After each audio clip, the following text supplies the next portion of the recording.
தருமபுரியில் மண்ணை கவும் திமுக அடித்து சொல்லும் டாக்டர் செந்தில்குமார். திமுக எம்பிக்கே நம்பிக்கை இல்லைங்க. தருமபுரி நாடாளுமன்ற தொகுதியில் அவர் வெற்றி பெற்றிருக்கின்றார். அவருக்கே நம்பிக்கை கிடையாது தருமபுரியில் திமுக ஜெயிக்கும் என்று. ஏன் அப்படி சொல்றா தெரியுமா? இந்த மாதிரியான குயிக் நியூஸ் அப்டேட் பண்ணுமா நம்ம சேனல் நீங்க சப்ஸ்கிரைப் பண்ணி வச்சுக்கோங்க.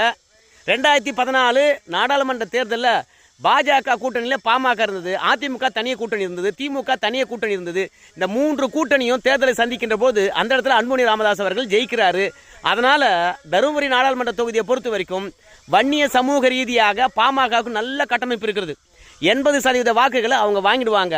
திமுக தருமபுரி நாடாளுமன்ற தொகுதியில் வெற்றி பெற வேண்டும் என்றால் பட்டியலினம் மற்றும் சிறுபான்மையர் வாக்குகளை முழுமையாக வாங்கணுமா?